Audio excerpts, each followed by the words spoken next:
Assalamualaikum warahmatullahi wabarakatuh. Jumpa kembali bersama saya Joko di West Pro Go Channel. Untuk cerita kali ini akan menampilkan cerita hancurnya Istana Iblis bagian ke-7. Sebelum ke cerita, jangan lupa subscribe channel ini dan nyalakan tanda notifikasi agar channel ini terus berkembang dan update cerita dari saya. Bagi teman-teman yang ingin membacanya langsung ceritanya, linknya di kolom deskripsi. Langsung saja kita dengarkan ceritanya. Mia tidak tahu berapa lama ia melayang-layang. Rasanya naik turun tidak menentu. Barangkali ia telah jatuh pingsan atau mungkin tertidur lelap seperti orang mati. Waktu ia membuka matanya lagi, kegelapan kian menyelimuti diri. Ia merasakan udara dingin yang teramat sangat seperti mencucuk kulit. Di bawah punggungnya yang terbaring bukan saja dingin, malah rasanya keras seperti di atas permukaan batu. Sebelah kakinya seperti terjuntai pada semacam pinggiran yang kasar. Ia mulai takut. "Dito, Bu Barda, Pak Barda." Dengan bibir gemetar ia memanggil-manggil. "Di mana kalian?" Sunyi, senyap, hanya kegelapan yang semakin mencekik. Sekejap kemudian bermunculan bayangan-bayangan dalam kegelapan itu. Sosok-sosok bayangan kabur. Mia berusaha membuka matanya lebar-lebar. Aneh sekali, rasanya di sini sangat gelap dan dingin. Rasanya aku melihat rembulan yang pucat. Jauh, jauh dan jauh dan tinggi sekali. Dan siapa kalian? Mengapa kalian membawa aku ke tempat ini?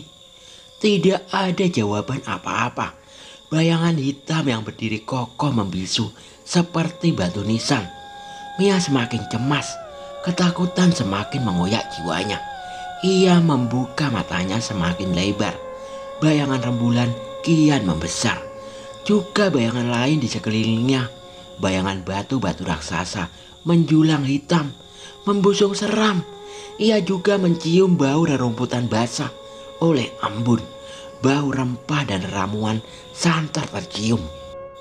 Tiba-tiba salah satu dari bayangan hitam berjalan mendekat. Tidak berapa lama sudah tepat berjongkok di hadapannya. Lalu dengan kasar kedua kakinya dilebarkan oleh tangan-tangan yang kuat dan kokoh. Mia hendak melawan, akan tetapi sekujur tubuhnya seperti lumpuh. Hanya matanya saja yang semakin melotot. Mulutnya tiba-tiba terasa terkunci, tidak mampu berteriak. Angin malam berembus perlahan dan semakin lama semakin bertambah kencang. Udara bertambah dingin. Sesaat Mia menegang, manakala terdengar suara lolongan yang pernah ia dengar 5 hari yang lalu. Sayup-sayup jauh. Lolongan anjing itu kemudian disusul dengan suara-suara bergumam seperti melafalkan doa-doa yang ganjil. Angin seolah menguruh dengan tiba-tiba. Panik semakin melanda. Ia goyang-goyang kepala ke kiri dan ke kanan. Ia guncang-guncangkan. Namun sia-sia, tubuhnya kaku sama sekali, tidak bisa bergeming. Tampak bayang-bayang kabur lebih banyak dari tadi. Bayangan itu terdiri dari sosok-sosok tubuh yang aneh, bergerak di sekeliling tempatnya berbaring, maju mundur, berputar, dan sesekali serempak menyondongkan tubuh dengan wajah seakan mau menerkam Mia bersama-sama. Dan wajah itu tertutup oleh sebuah topeng dengan wajah yang sangat menyeramkan. Guntur menggelegar di angkasa. Lolongan anjing di kejauhan sekarang bersaut-sautan. Lalu ia melihat bayangan sesosok tubuh yang tadi sempat meregangkan kakinya, mendekati tempat Mia berbaring. Ia bersimpuh di antara kedua kakinya. "Kau siapa?" Mia berbisik ngeri. Mia melotot sekonyong-konyong pada saat ia merasakan rabaan tangan pada kedua betis yang perlahan-lahan tetapi pasti naik sampai ke paha, mengelus, menekan, meremas, mencekram, disertai dengus napas yang berat. Bayangan tubuh itu tegak tinggi menjulang, hitam kecoklatan. Dan tiba-tiba kepala dari bayangan hitam itu terlepas dari batang lehernya. Pada saat itulah Mia menemukan kesadarannya. Tubuhnya terasa ringan untuk digerakkan. Sebisa mungkin tangannya memukul, mendorong, sementara kedua kakinya menjejak ke sana kemari. Bahkan dengan satu hentakan, Mia telah mampu berdiri dari tempatnya berbaring. Dan tidak tahu dari mana datangnya sebuah pukulan keras mendera tengkuk Mia. Gadis itu terhempas jatuh, terkapar di rumputan. Mia membuka matanya perlahan. Sekujur tubuhnya terasa letih lengeh. Jendela kamar tidur masih tertutup, juga gorden. Namun cahaya matahari pagi sekuat tenaga menerobos masuk. Belakang kepala Mia berdenyut keras waktu ia mencoba duduk. Ia meringis menggigit bibir. Denyut itu lenyap dengan lambat. Lalu dengan mata yang mengerjap, membiasakan diri, Mia akhirnya melihat sprei tempat tidur yang berantakan. Sebuah bantal terguling sampai ke dekat pintu. Dan selimut teronggok tidak berdaya di kaki tempat tidur. "Sudah bangun, Mia?" Suara lirih itu terdengar. Mia memalingkan kepala ke arah pintu. Dito melempar seulas senyuman hangat. "Nyenyak betul tidurmu," ia berujar. "Tidur?" Mia mengamat-ngamati setiap inci kamar tidur itu. Setiap jengkal ranjang yang ia pergunakan untuk tidur. Hangat di dalam, tidak dingin. Tidak ada bau rerumputan dan rempah-rempah. Tiada pula suara lolongan anjing dan bayang-bayang misterius bertopeng melafalkan doa-doa yang ganjil. Memikirkan sesuatu, Dito duduk di sampingnya sembari meletakkan 2 cangkir kopi yang masih mengepulkan asap. "Rasa-rasanya aku bermimpi, mimpi yang sangat buruk." "Ah, pantas saja kau meronta-ronta. Hanya aneh ketika kubangunkan, kau justru menendangku." "Oh ya?" Mia benar-benar bingung. Tetapi banyak sekali orang berjubah hitam. Wajahnya ditutup menggunakan topeng dan sangat seram. Ada pula manusia besar, hitam, dan tanpa memiliki kepala. Dito tertegun namun tidak berkata apa-apa. Telah 2 kali aku mimpi yang sama. Ataukah itu sebuah kejadian nyata? Belum lama ini rasanya kejadian nyata. Aku menyelinap ke kamar depan. Waktu itu hujan deras. Aku dengar suara-suara aneh. Lalu aku mengintip dari jendela dan aku melihatnya. Hantu tanpa kepala. Sambil berdesis dengan napas sesak, Dito menghibur. "Betapa jelek mimpi seperti itu." "Tidak," Mia menggeleng-gelengkan kepala. "Kejadian itu sangatlah nyata dan bukan mimpi. Waktu itu aku jatuh pingsan, terhempas ke lantai karena ada sepenggal kepala yang masih berlumuran darah teronggok di atas meja ruangan tengah.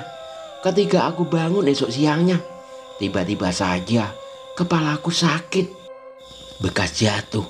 Apakah kau yang menggosoknya dengan obat urut?" "Heeh," Dito menjawab pendek sambil menyeruput kopi di dalam cangkir. "Jadi kau yang mengangkatku ke tempat tidur di tengah-tengah?" "Tidak ada yang mengangkatmu ke tempat tidur dari ruangan tengah. Dengarlah, malam ini kau tidur gelisah sekali. Menjelang dini hari, aku terbangun dan melihat kau tergeletak di lantai. Kukira kau terjatuh dari tempatmu. Kau tertidur nyenyak, susah dibangunkan. Tanpa sengaja, aku meraba benjolan di belakang kepalamu. Lalu kugosok dengan obat urut. Dan tadi malam, Mia terengah-engah. Hampir mustahil kalau itu hanya sekedar mimpi.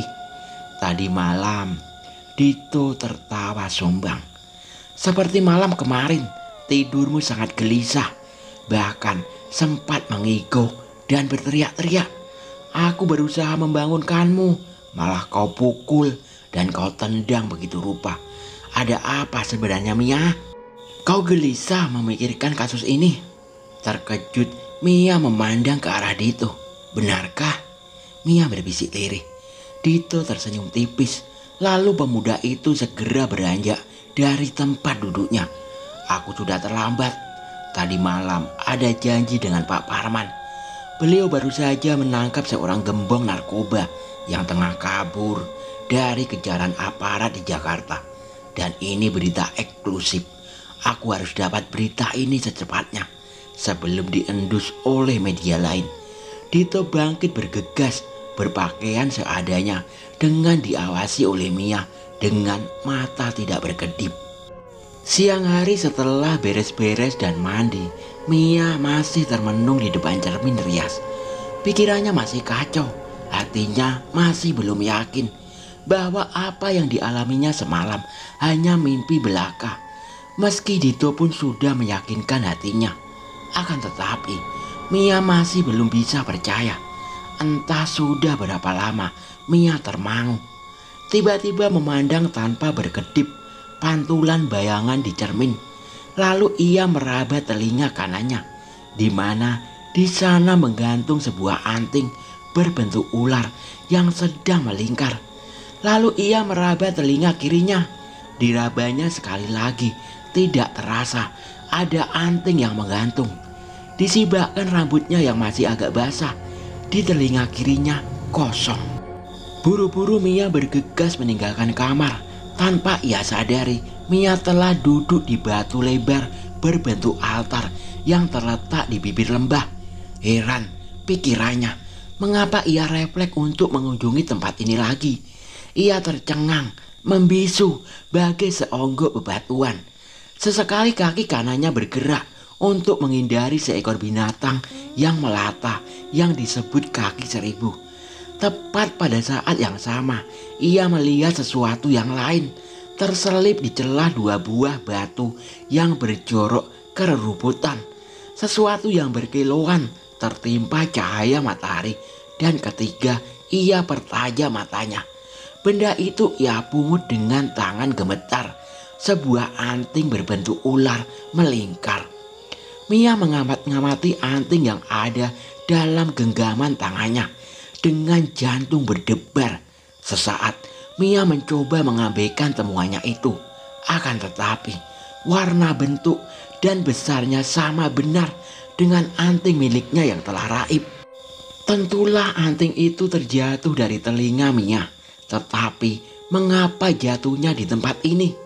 Pertanyaan besar itu berkecamuk dalam batin Mia. Jangan-jangan memang benar tadi malam ia tidak bermimpi, melainkan suatu kenyataan. Mendadak perasaannya tidak enak menyelinap di sanubarinya.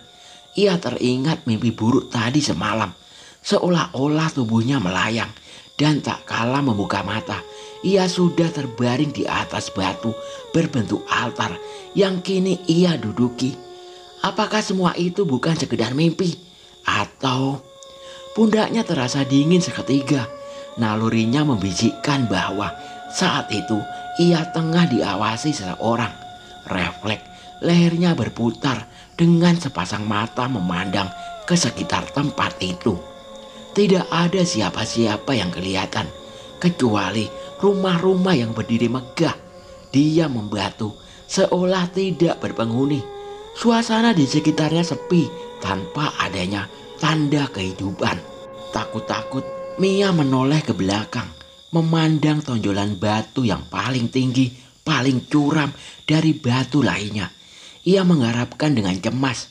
Di atas sana tegak sosok kehitam-hitaman, tinggi dan tanpa kepala.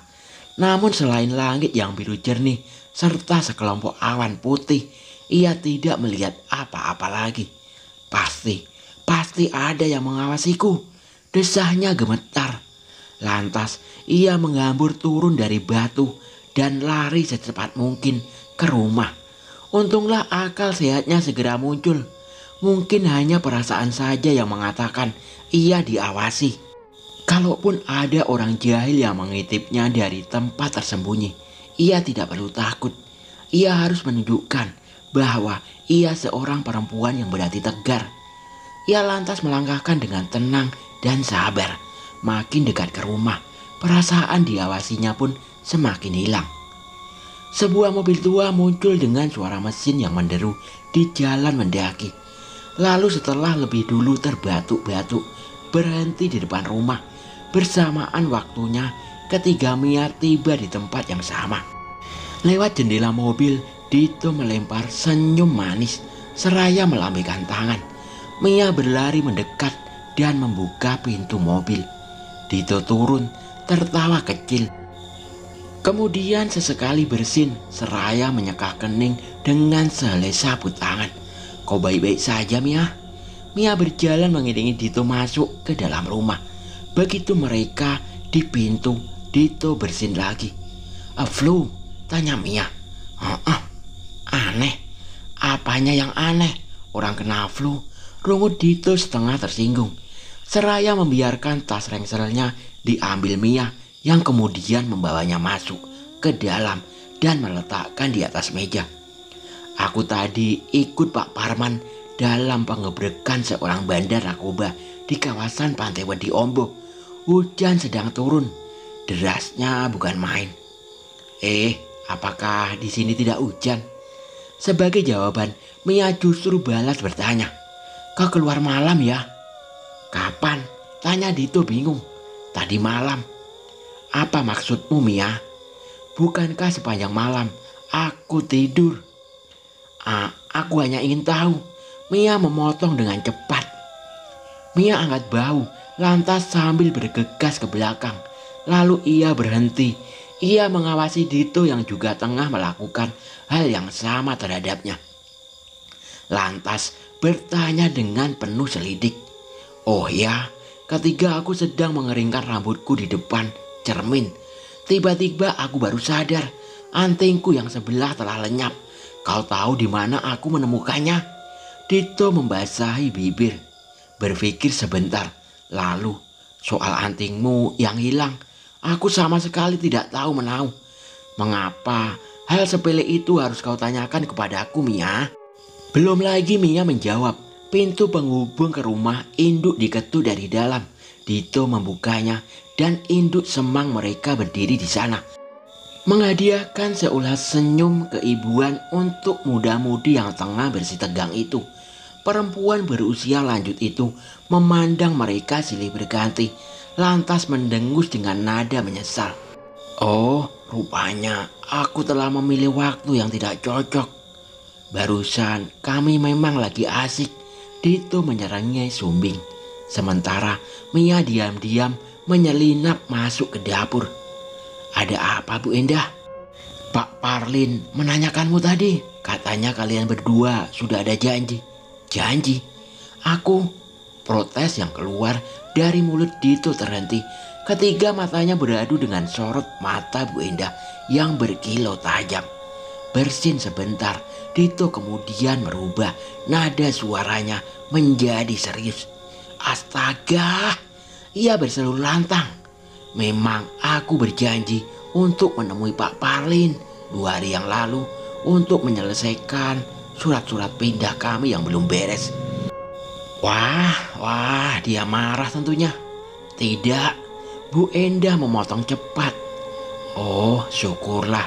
Kapan aku harus datang menemuinya, Bu Endah?" "Katanya sekarang juga kalau ada waktu." Di dapur, Mia yang mendengar percakapan itu dengan pikiran melantur tidak menentu. Pertanyaan bersemayam di hatinya tanpa satupun yang ia tahu jawabannya. Dito mengempaskan tubuhnya di sofa merah ruang tengah. Di seberangnya, Mia tengah asik menonton acara di layar televisi. Gadis itu sama sekali tidak menghiraukan Dito yang tampak gelisah di tempat duduknya. Sesekali pemuda berambut ikal itu mendehem seperti sengaja untuk memancing Mia agar tidak mengabaikan kehadirannya. Akan tetapi upayanya sia-sia. Mia masih tetap tidak bergeming hingga pada akhirnya Dito menyerah. "Maaf, aku pergi agak lama." Dito setengah berbisik. Pak Parlin sedikit rewel sehingga pembicaraannya jadi bertele-tele. Tetapi semuanya sudah beres. Masih marah?" Dito berseringut beranjak dari sofanya kemudian duduk di samping Mia. Aku mengabaikan maksud dan tujuan kita di tempat ini, dan aku berjanji mulai besok aku akan fokus membantu dan menyelidiki kasus yang tengah kau hadapi. Aku bisa mengatasi permasalahanku sendiri, desah Mia pura-pura. Tetapi kau harus terus terang, Dito. Mia, aku minta maaf karena malam aku keluar. Aku mendengar suara mencurigakan yang mengitari rumah ini. Langkah-langkah kaki yang lebih dari sepasang, mungkin belasan atau puluhan pasang kaki. Bahkan sekali langkah itu berhenti tepat di balik tembok kamar kita. Aku tidak mendengar apa-apa. Tentu saja Mia, kau terlalu banyak menelan obat. Kau benar-benar tidur seperti orang mati. Mia teringat mimpi buruknya. Dito, aku melihat dengan jelas orang-orang itu. Wajah mereka dicoreng-moreng. Bukan, mereka memakai sejenis topeng yang aneh. Berkelakuan aneh. Bernyanyi seperti sedang melakukan pemujaan ritual. Itu hanya perasaanmu saja, Mia. Dito mendengus setengah, tubuhnya tegang. Lalu apa yang kau temui setelah kau keluar rumah tengah malam buta itu? Mia bertanya sembari mematikan televisi menggunakan remote yang sedari tadi ada di genggaman tangannya. Hening sesaat, aku kehilangan jejak. Langkah-langkah kaki mereka tiba-tiba raib, hilang tidak berbekas. Bekas-bekas tampak kaki pun tidak ada satupun aku temui. Tanaman bunga masih tetap rapi, tidak ada tanda terpijak ataupun tersibak sedikit pun. Mia menggigit bibirnya sendiri. Apakah benar yang dikatakan oleh Dito? Lalu aku kembali masuk ke rumah, duduk sendirian di ruang tengah ini sampai pagi menjelang. Dini hari telepon berbunyi. Pak Parman mengajakku untuk meliput penggerebekan gembong narkoba yang bersembunyi di kawasan Mediombo. Mia menarik napas panjang. Maafkan aku, Dito. Aku telah berprasangka buruk padamu. Mulai sekarang kita harus bahu-membahu mengungkap kasus usang ini. Aku setuju. Memang dari awal kedatangan kita ke sini untuk tujuan itu, ujar Dito dengan bersemangat.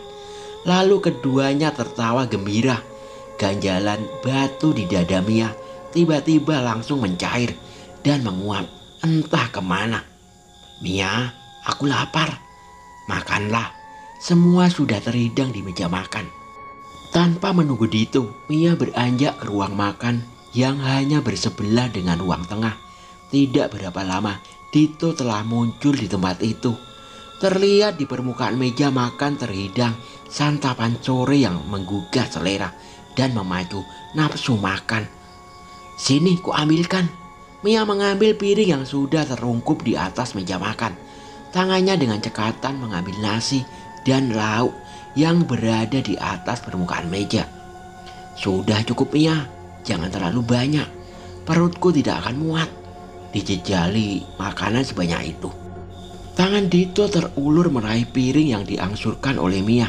Tanpa sengaja, kemeja lengan panjang di bagian pergelangan tangan kanannya sedikit tersingkap. Terlihat lingkaran sebesar cincin berwarna merah kehitam-hitaman seperti tato. Mia memperhatikan keheranan karena lingkaran sebesar cincin yang aneh itu sepertinya tidak ada sebelumnya. Atau karena Dito sering memakai kemeja atau kaos berlengan panjang. Ia mau bertanya, namun Dito sudah asik dengan makanan yang berada di permukaan piringnya. Seketika Mia melupakan tato ganjil di pergelangan tangan kanan itu. Mia pun tidak peduli. Hari sudah larut malam, kegelapan menyelimuti permukaan di puncak bukit. Sesekali angin bertiup kencang, membawa hawa dingin yang mencucut sampai ke tulang. Pepohonan pinus di sekitarnya terayun begitu hebat, sampai menimbulkan bunyi yang berdebar. Bu Endah masih terjaga. Ia mengambil keranjangnya, duduk di kursi malas, lalu mulai merajut. Pak Barda, sang suami, bertanya hati-hati dengan setengah berbisik. Apakah ia tadi pergi meminum obatnya sampai habis. Tanpa menoleh, sang istri menyahut, tanpa sebutir pun yang tertinggal. Anak yang penurut dia. Penurut benar, tidak juga. Ia sempat memprotes, mengatakan bahwa setelah minum obat itu, badannya menjadi lemas, mengantuk, lalu tertidur sampai pagi menjelang. Aku hampir bahkan tidak mampu membujuknya. Kalau Usman tidak segera datang menolong, ia tidak akan pernah menghabiskan obat itu. Pak Barda bersungut-sungut.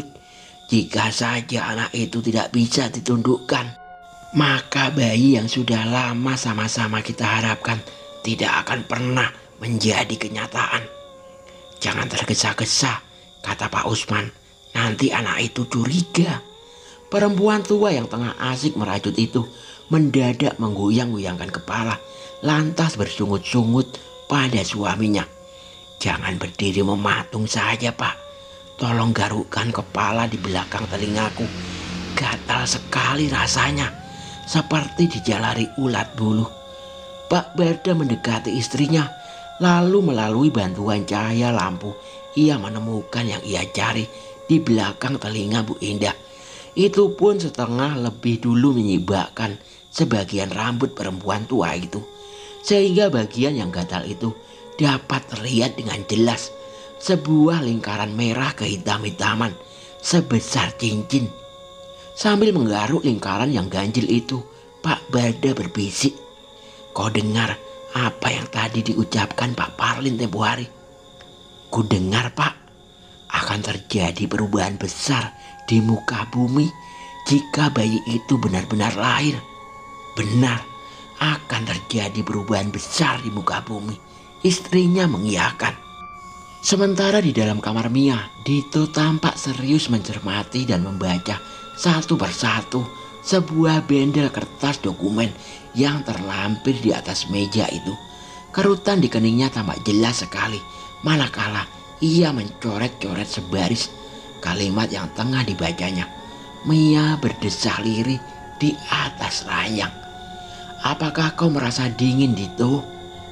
"Hangat," jawab Dito pendek, tanpa sedikit pun mengalihkan pandangan matanya dari kertas-kertas yang masih ia cermati satu persatu. "Rasanya badanku membeku." "Kau letih, Mia, mungkin juga karena cuaca. Ketika tadi aku menutup pintu, langit dipenuhi mendung pekat. Tampaknya hujan akan turun. Aneh, padahal tadi siang bahkan sampai sore begitu cerah." Mia bergumam resah. "Apakah ini pertanda buruk, Dito?" "Untuk petani yang sudah lama ditimpa kemarau, itu pertanda baik." Aku tiba-tiba berubah pikiran dan menaruh kecurigaan pada Dito. Para penduduk di sini sepertinya mereka saling berkaitan dan ada sesuatu misteri yang lebih besar dibandingkan dengan kasus yang tengah kita ungkap. Mengapa? Kau perhatikan Pak Barda dan Bu Endah. Memang orang-orang tua yang ramah dan baik hati, memperhatikan kita seperti memperhatikan anak-anak mereka. Tetapi suasana di sekitar rumah ini kadang-kadang membuatku takut dan serasa berada di alam lain yang sangat asing. Lebih-lebih tumpukan batu di bibir bukit itu. Apakah kau pernah disakiti mereka? Apakah mereka mulai curiga dengan kehadiran kita? Tukas Dito dengan cepat. Ia tidak ingin membicarakan mengenai batu-batu besar yang salah satu berbentuk altar itu. Membayangkan tempat itu, ia sama takutnya dengan Mia. Tidak, mereka semua orang baik. Jadi, agak misterius saja. Jarang berkumpul satu sama yang lain. Lebih jarang lagi bergaul dengan pemukim tetangga di bawah bukit. Tidak ada anak-anak kecil. Tidak ada suasana hidup pikuk orang berkeluarga. Dan yang lebih mengherankan lagi, omongan mereka kalau kebetulan kami bertemu satu sama lain. Dunia yang sudah rusak, kiamat yang sudah menunjukkan pertanda segala macam. Pokoknya pembicaraan yang itu saja. Dengan harapan yang itu juga. Suatu hari akan ada perubahan. Mia bernapas tersengal-sengal. Oke, sampai di sini dulu cerita dari saya. Nantikan kelanjutannya. Wassalamualaikum warahmatullahi wabarakatuh.